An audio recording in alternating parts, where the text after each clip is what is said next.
Bom dia a você ligado aqui na TV Candidez. Está no ar o programa Espírita Nova Era, a mensagem consoladora da doutrina espírita aqui na sua TV Candidez. Programa Espírita Nova Era, uma realização da AME, Aliança Municipal Espírita de Divinópolis, apoio coprodução CEP, Centro de Estudos e Pesquisas Espíritas. Hoje conosco aqui no estúdio, o senhor Valdemar Duarte, que esteve conosco aqui na 35ª Semana Espírita de Divinópolis, estará falando sobre o tema A Providência Divina e a Origem do Bem e do Mal. Bom dia, senhor Valdemar, seja bem-vindo aqui à nossa cidade novamente, ao programa Espírita Nova Era. Bom dia, Eurípides, bom dia a todos, que Deus os abençoe. Vamos aqui fazer algumas reflexões oportunas, porque nós precisamos de Deus. Com certeza. Para iniciarmos, então, em que se fundamenta a providência divina? A providência divina, sendo a solicitude de Deus para com todas as suas criaturas, ela se fundamenta nos próprios atributos de Deus. Deus, soberanamente justo e bom, inteligência suprema, causa primária de todas as coisas. Quando nós falamos em coisas, nós vamos buscar a causa está sempre em Deus. Quando falamos em inteligência, Ele é sempre mais inteligente, ou seja, a inteligência suprema e soberana do universo.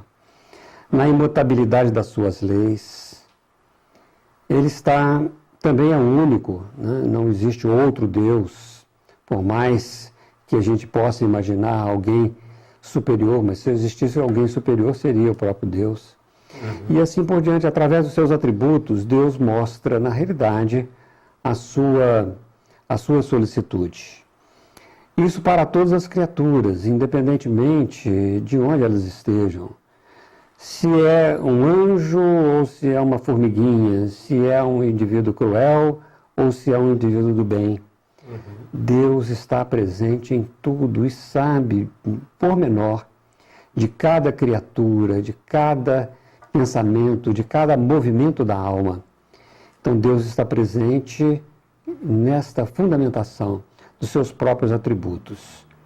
Nós não conhecemos a intimidade de Deus, a sua essência, mas pelos seus atributos nós temos a certeza disso. Com certeza. Como é que Deus, então, senhor Valdemar, tão grande, tão poderoso, tão superior a tudo e a todos, pode imiscuir, quer dizer, intrometer em detalhes ínfimos, preocupar-se com menores atos e pensamentos de cada indivíduo? Nós pensamos em duas formas de trabalhar essa ideia. Primeiro, o seguinte: Deus é criador de tudo. Nós somos aqueles que damos a vida biológica aos nossos filhos. Nós nos preocupamos, mesmo eles com já mais idade, a gente se preocupa com eles. Nós queremos estar sempre, né, junto a eles, trabalhando as ideias, orientando, quando nós temos capacidade para isso. E quando é muito criancinha, a gente faz prover todas as suas necessidades, porque eles não têm condições, na realidade, de proverem-se por si próprios. E Deus também nos faz isso. Kardec tem uma comparação, uma analogia que ele faz na Gênese, é muito interessante. Ele diz que o homem é um pequeno mundo, e o Deus desse mundo é o Espírito. O Espírito permeia o corpo, este mundo, onde o corpo representa esta criação, né? E todos os seus órgãos, seus movimentos, tudo aquilo, ele então, o Espírito sabe o que está acontecendo. Desde o processo encarnatório, desde o momento da concepção, o Espírito participa deste processo, ligando-se molécula a molécula do corpo físico. Então, com isso, ele começa a interagir constantemente no corpo físico através do seu fluido perispirítico, do perispírito. Com isso, qualquer movimento do corpo, o Espírito sabe. Não só os movimentos físicos, mas também os pensamentos emocionais.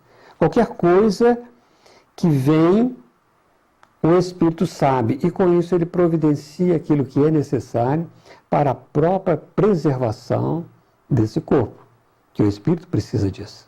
Sim. Então nós temos uma série de funções que são automáticas.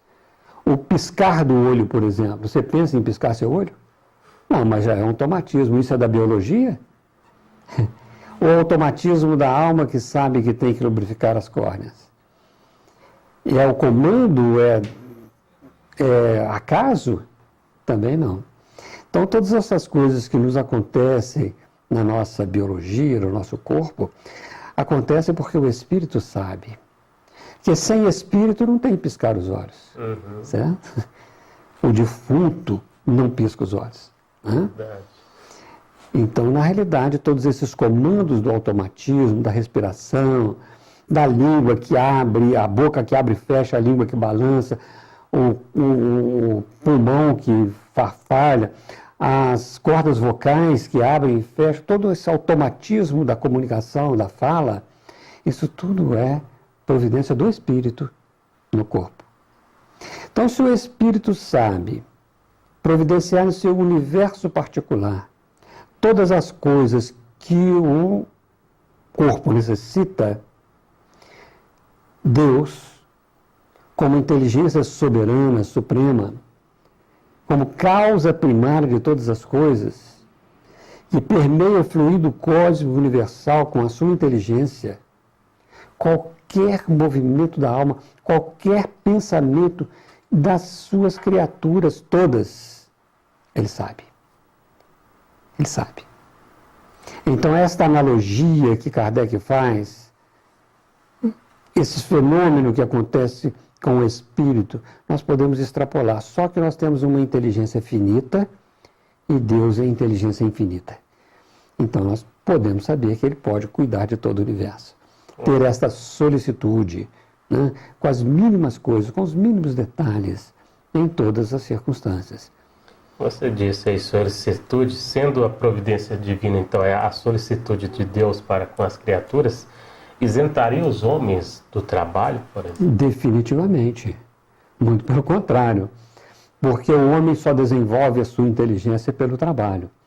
Daí, as próprias tribulações da vida, as situações que o homem não consegue controlar muitas vezes, os flagelos que nós vemos, né? Isso serve para ele desenvolver a sua inteligência.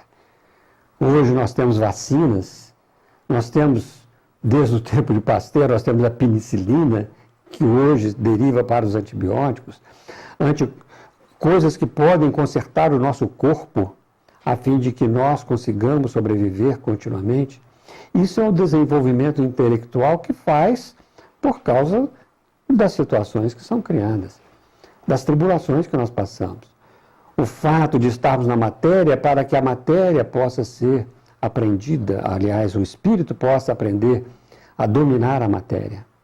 Sim. Nós estamos nesta inter-relação de espírito e matéria, que são as bases do universo, as bases da criação, para que o espírito possa se desenvolver. Então Deus dá a cada um uma missão, certo? A missão pode ser a mínima que seja, mas para quê? Para que o homem possa se aperfeiçoar. E aperfeiçoando o seu conhecimento, ele vai aperfeiçoar-se de modo a chegar próximo de Deus, a se aproximar de Deus. É assim que na questão 132 do Livro dos Espíritos, nós vamos ter a nossa parte de contribuição na obra da criação. E lá nas questões anteriores, 115, se não me engano, do Livro dos Espíritos, vai dizer exatamente isso, que o espírito, pelo seu trabalho, pelo seu esforço, ele vai compreendendo, vai adquirindo o conhecimento da verdade. E essa verdade vai libertando dessas amarras a fim de aproximá-lo de Deus. Com isso também amplia o livre-arbítrio.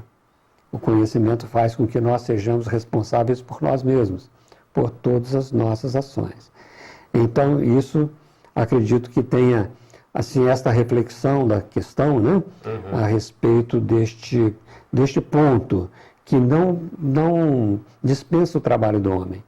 Porque se dispensasse o trabalho de um, teria que dispensar o trabalho de outro. Com certeza. Alguns trabalhando e outros não, ele não seria soberanamente justo e bom, certo? Então o trabalho, O trabalho é que vai realmente fazer com que o espírito se desenvolva. E isto é isto é uma grande providência divina para nós, né? No livro A Gênesis, no capítulo 1, nos itens 26 e 27, Moisés preconizou a seguinte expressão: façamos o homem a nossa imagem e a nossa semelhança. Como entender esta passagem? A Gênesis de Moisés, ela tem as suas palavras muito simbólicas, né? Imagina você aí há quase 4.000 anos atrás, colocando num texto, numa situação, num texto não, porque aquilo era mais uma transferência oral, né? Mas colocando a respeito do início das coisas. Então ele traz todo aquele simbolismo, certo? Mas ele traz uma coisa interessante, nos versículos anteriores ele diz o seguinte, que Deus criou o homem, macho e fêmea os criou. E em seguida está, façamos o homem a nossa imagem e a nossa semelhança. Se você comparar essas duas situações, o criou está no singular e o façamos está no plural. Sim. Então alguma coisa está bastante diferente, porque façamos quem? Deus? Então, na realidade, o que nós interpretamos, e isso existem várias interpretações, o que nós entendemos naquela linguagem simbólica de Moisés, é que, na realidade, o façamos pertence aos espíritos. Ou seja, a interação entre o espírito e a matéria é produto do trabalho do homem, é produto do trabalho dos espíritos, das criaturas, e não do Criador, para que as criaturas possam se aproximar do Criador. Então está muito junto com a resposta anterior. Está muito próximo daquela situação que não exime o indivíduo ao trabalho. Isso está exatamente dentro da justiça e bondade divinas, infinitas. Por quê? Porque nós nunca estaremos sozinhos. Se você pensar num horizonte primitivo, como é que os espíritos ali aprendiam, por exemplo, a cuidar das coisas, a fazer instrumentos, a fazer pedras? É o acaso? Não, são as necessidades. Sim, as necessidades. Mas e daí? Será que não tinha nenhum professor? A criação é de todos os tempos. Espíritos existem em todos os tempos. Nós não sabemos definir onde começa uma coisa e começa a outra. Então, dentro disso, o que é que nós vamos observando? O façamos é todo o trabalho que os Espíritos nos ajudam a fazer por misericórdia divina, por interferência de Deus. Deus entrega aos Espíritos por a missão para que eles possam, na realidade, instruir em todas as partes do universo, colocar as suas leis em funcionamento. Então, façamos a nossa imagem e nossa semelhança, cremos na realidade, significa este processo de nós nos aperfeiçoarmos, para que a gente possa encontrar a imagem mental, reflexo mental, das grandes potências do universo, são os espíritos puros, que também fizeram todo este processo, né? E depois, à medida das nossas necessidades, a semelhança, porque é espírito e não semelhança de imagem. Muitas vezes, nós queremos nos aproximar de Deus, nós rebaixamos o Deus e colocamos Deus à nossa imagem, enquanto os Espíritos nos dizem que façamos a imagem deles. Ao contrário. Então vemos que isso aí vai várias interpretações, e eu gosto muito desta ideia, sabe, que nos passa a respeito deste trabalho espiritual coordenado pelos espíritos superiores para que dos primórdios da nossa terra, como nós sabemos que Jesus é o governador espiritual, é o criador da terra, a terra, segundo o que está na carta de Pedro, Jesus já era conhecido antes da fundação do mundo, então havia, né, todo este processo de trabalho para que nós pudéssemos então aproveitar aquilo que ele nos trouxe desde os primórdios, para que nós possamos seguir este modelo que Deus mandou à Terra para nos servir de guia, né? Certeza. Então Jesus representa para mim esse façamos, certo? Certo. Se a providência divina é a solicitude de Deus para com as criaturas, por que então tantas misérias, fome, dores, sofrimentos sobre a terra? Pois é, nós refletimos, né, sobre o mal. Existem dois tipos de males, né? Aquele mal que é aparente, em que nós não temos governança sobre eles, que não é um mal que o homem produz, mas é um mal que, por exemplo, na nossa visão, vem a respeito das tribulações, das complicações. Por exemplo, como a tsunami, que é um terremoto no fundo do mar, não é isso? Por causa de movimentos de placas tectônicas. Quem causa isso? Nas condições naturais. Dessas causas naturais surgem muitos flagelos, certo? Esses flagelos são aqueles que o homem não tem como controlar o acontecimento deles, mas ele desenvolve a inteligência do ser. Porque a partir daí, quantos benefícios nós já tivemos, quantos males foram evitados nesse sentido dos flagelos, foram evitados a partir de detetores sismológicos e métodos de comunicação para que as comunidades pudessem se afastar dessas situações complicadas. Vamos ver os vírus. Nossa, a gente está passando mal, é vírus, é não sei o quê, é flagelo daqui, é flagelo... Isso tudo serve para quê? Serve para o homem desenvolver a sua inteligência para o bem. E esse desenvolvimento da inteligência para o bem faz com que ele se aprimore. Então, esses flagelos nós não podemos controlar. Mas os que nós podemos controlar é aqueles que estão dentro de nós. Então, o que é mal aparente não é mal. Certo? Despertar. Situações da natureza que nós vamos a trabalhar e controlar esse tipo de coisa. Mas o problema está mais internamente. Então o mal não está na suprema justiça e bondade de Deus, mas ele faz parte dos projetos divinos, porque Deus nos deu o livre-arbítrio. A nossa capacidade de agir no bem ou no mal. Nos deu a inteligência, esse processo de desenvolvimento da inteligência, a fim de que a gente aprenda a discernir entre o bem e o mal. Uma vez que nós temos esta regra moral de discernir entre o bem e o mal, isso é lei. A lei divina gravada na consciência, nós vamos escolher uma coisa ou outra. Então o mal não está de fora, não está nas coisas. O mal está no indivíduo. E que ele mesmo causa a sua infelicidade. Então, quando nós vamos estudar as paixões, né, os princípios das paixões é bom, certo? O princípio da paixão é bom porque começa do instinto de conservação. E isso é lei divina. Mas o princípio das paixões, nós podemos, então, exacerbar as paixões, fazer com que elas, na realidade, sejam em excesso. O excesso das paixões é que está o mal. Vamos dar um exemplo aqui, um exemplo. Né?